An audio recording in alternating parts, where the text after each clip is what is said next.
Hey friends, family, compadres, amigos, designers, entrepreneur types, people who think they're entrepreneur types, business people, salespeople, anybody who listens to me.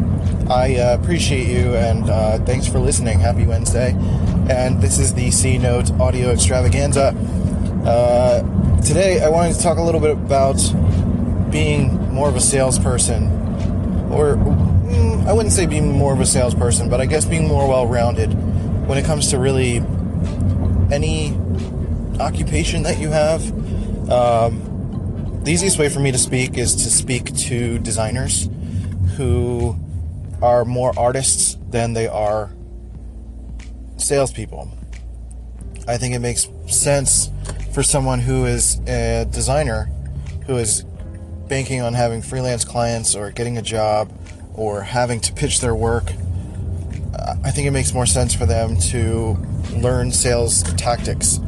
Maybe not traditional sales tactics, but more from like a psychological standpoint. How to convince people, how to stand your ground, how to really believe in what you're doing, and be able to speak to it and practice speaking to it. I think those are really important concerted efforts that you need to make to really take the next step in your career. I think a lot of young designers are worried or meek, or they get really attached to their work and somebody critiques it and they don't really know how to respond. When you're really doing good work, you're being as deliberate as possible about it, and therefore you're thinking about the psychological elements of it as you're creating it, so that when you have to pitch it, you know why you made the decisions you made. You know why it benefits the bigger picture. You know why it benefits the immediate need as well. And you can speak to that. You kind of practice it as you're talking. If you come to a point when you're designing something and you hear the voice in your head saying, they're probably not going to like this, then maybe make little tweaks. Maybe find a way to appease their sensibilities, but also push the things that you like. I gotta sneeze. Apologies. One more is coming.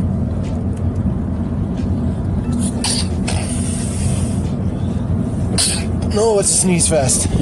That's good radio.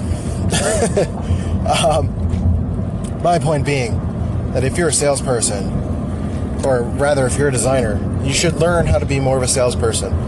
Shadow a salesperson. And conversely, if you're a salesperson, or more of a business person, more of a CEO type, CFO, something like that, learn more about people. Learn more about designers. Learn more about how they approach things. And find ways to create empathy within each other, whether it's the designer towards salespeople or vice versa. I think you'll have a much more cohesive business or cohesive strategy when you learn how to deal with different types of people. I wouldn't say deal, that's probably not the best way to put it. Learn how to work with, learn how to navigate and really care about other people. I think it's interesting. You can tell when someone is critiquing somebody's work, you can tell when they actually care about people versus when they care too much about the agenda. There's a very distinct difference in those types of people.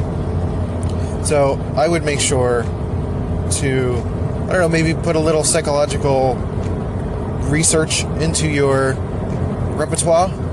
Learn more about people, how they tick, how they respond, how they react, and use that information to get to your next goal, whether that's making the next sale, being more genuine when it comes to making a sale and talking to somebody and getting to know them instead of pushing your work and your agenda and give them some value, or being a designer and just trying to push your pretty pictures instead of thinking more about the end goal and what the person who is reviewing it may be more responsive to. Not adjusting to what they might say no to, not assuming, but making more of an educated guess on what will get you to the next level.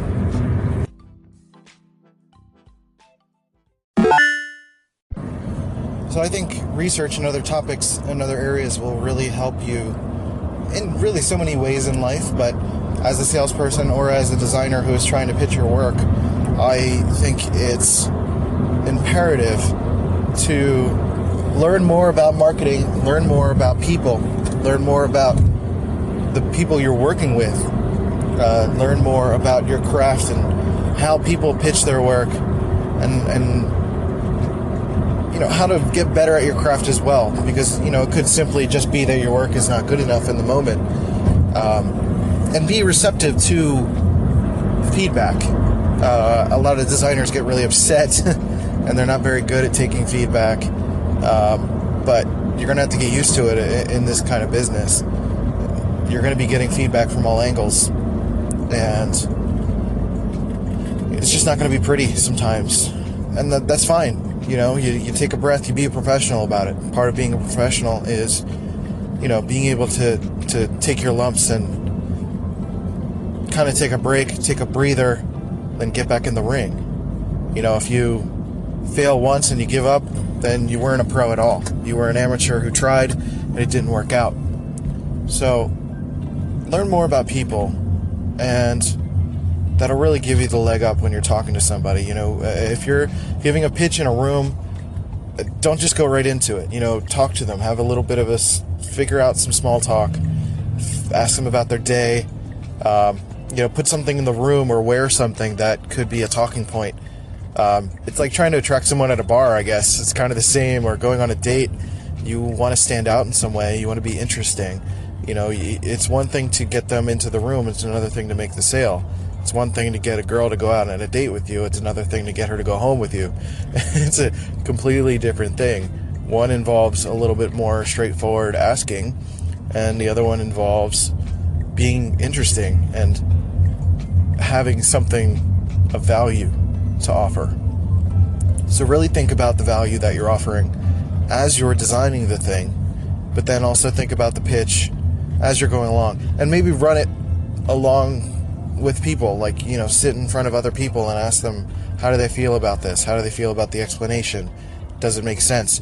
Maybe you pull people in for critiques and you talk about it back and forth, kind of philosophically in a sense. You talk about how this makes you feel, and ask questions to people about that. Ask them how this piece makes them feel. How does it, if they were to see this in a certain situation, how would they respond? Would they see it? Would they be attracted to it? Would they listen to it? Would they read it? Would they follow the orders that it's trying to give them?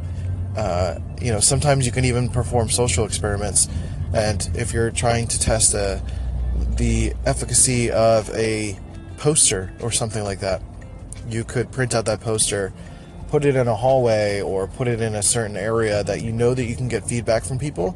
So if you're in an office setting, if it's appropriate, of course, print it out, put it on the wall, a populated area that certain people walk by. You could even sit and watch for a while and see how people respond to it. See if they're looking at it, if they stop and look at it, if they glance at it when they walk by, and then ask them about it afterwards. What information did you retain from it? Were you interested in it? If it was an event, would you go to the event? If you weren't originally interested in the event, would it change your mind about the event? What was most interesting, the information or the artwork? Ask questions like that, and then you can find out more about how people respond. And then think culturally as well. Think about, we read left to right, so there's a chance that if you place something to the left versus the right, it's more likely for them to see it first, especially if it's in a group of other things. So, that's why I say stress. That's why I stress the idea of looking at things psychologically, get to know people, and I think you'll have a better chance of pitching your idea and being more successful.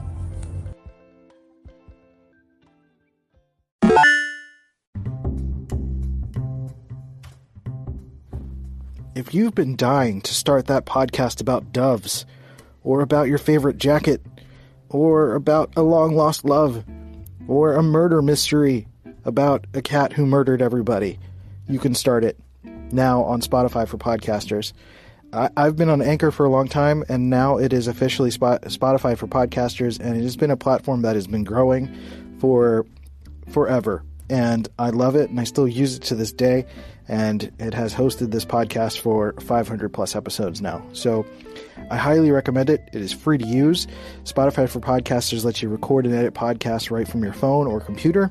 So no matter what your setup is like, you can start creating today. I'm literally on my bed recording on my, the phone is on the bed, and I'm just talking, and it's not that complicated. And then you can distribute your podcast on Spotify and everywhere else that podcasts are heard. So video podcasts are available too if you want to show your pretty face and have people see you. And you can do all that too. So just do it. It's totally free. No catch. Give it a try. Spotify for Podcasters. Let's go.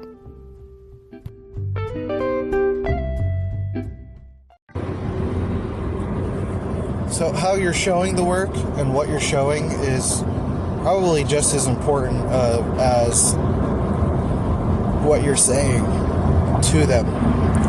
So, for example, if you're showing a poster, we'll stick with that analogy.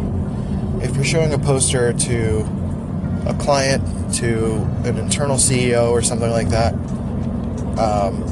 and you have multiple versions, make sure those versions are different enough to warrant being shown separately. It's really up to you as the designer to vet yourself and make sure that you can consolidate some of the ones that look a little bit too close to each other. And I don't mean like a different color. Sometimes designers get hung up on that. I mean something that feels completely different. You have to make a decision. You have to choose a color, choose a layout, choose a look and feel, and then maybe show 2 or 3 other versions of that. I wouldn't go more than 3 or 4 in most cases. You really want to give as many succinct little options as possible and have a clear way of explaining each of them. If you say oh, this is like the first one, but it's red, that doesn't help anyone. It's really the context that matters more than anything else when it comes to showing things. When it comes to really designing anything, the context is super important. So if you're showing a poster, the how and the what is just as important as why. Maybe what was effective about yesterday, we showed a video storyboard, and really the effective method was that we surrounded it with other elements of the campaign. So there was basically this overarching campaign for this new product that just got released at the top of the month, and we've got a lot of collateral, we've got trade show collateral, we've got posters, we've got a lot of stuff. So we decided to surround the room and the area that we were in with more collateral of that poster. It's this nice purple color that is the focus of it all, and it really kind of changes the feel in the room. You really get into the mode. Someone who walks into that really gets immersed into the elements in the situation. So if the situation allows, and you're in a separate room and you can show other bits of the brand to just kind of show that you're on brand, to show that the colors work, to show that the look and feel works, that's one way to go about it too. You're really, again, that goes back to psychologically setting up the situation. You're kind of priming them for what you're about to say, and you're more likely to get them in a better headspace, get them more focused and able to talk with them as opposed to talk at them. Part of the pitch also is to just kind of to make sure that you're not intimidated by it. It depends on the rapport you have with your boss, I suppose, or your client, but really should be choosing to work with people that you respect and who respect you. So ideally and hopefully you're in that kind of situation where you go in, you have a casual conversation, you sit them down and you kind of let them know, all right, so what we're going to do is I'm going to run you through the pitch real quick, talk to you about how this is going to go, get you immersed into the situation, play some music if you want, maybe set the tone, put a little music in the background, sometimes that's nice, and just talk through it real quick. Don't take too much time, and then allow room for them to provide some feedback afterwards. If you have multiple versions, maybe set the rules up front and say, hey, I would like to go through all of these first, sort of explain my thinking and the approach and the value behind these designs, and then afterwards, allow them to have the floor and sort of start to create a dialogue back and forth about how they feel, and be receptive to the changes that make sense, and then be prepared, if you have to defend some of the ideas that you think work really well, and be prepared to provide a use case for that. So if you have research to back up your findings, that always helps. But for the most part, if you're pitching to a higher up, you're going to have to kind of respect what their decision is. But be prepared to fight. Sometimes it's a fight, and that's how it goes.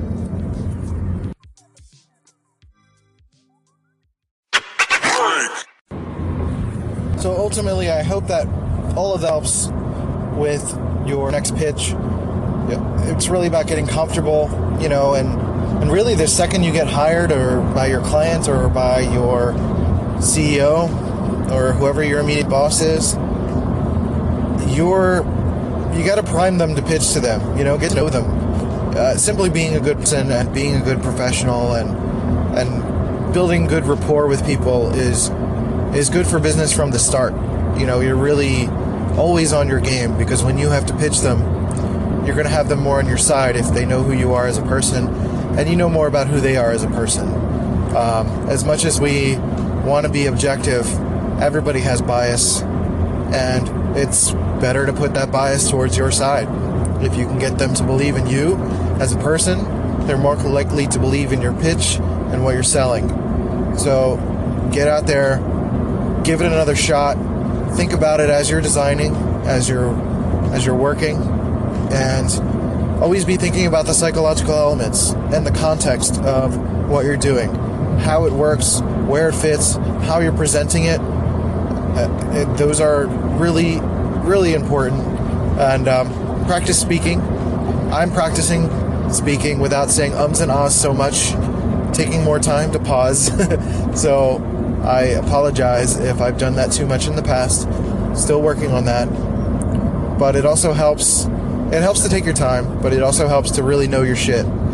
If you really know what you're doing and you're well versed in the marketing of it, or the design, or the people, then you won't have to stutter. You won't have to speak so fast or feel like you're trying to convince someone so much as you're having a conversation and telling them or suggesting or consulting them on what the best idea is. That's really what it is. So with that being said, I want to thank you guys for listening to today's podcast. This is the C-Note Audio Extravaganza. If you want to follow me on social channels, I am at Rival My Design on all social channels. And this is anchor.fm/Christian-Rivera if you're listening to the podcast version. The difference is that the Anchor version has music in between the segments that I record that kind of fit the topic that I'm talking about. So I think that's a lot of fun. And it's more like a radio show. So come back tomorrow, as I will post more, and we'll have ourselves a jolly good time. Happy pitching. Good luck out there.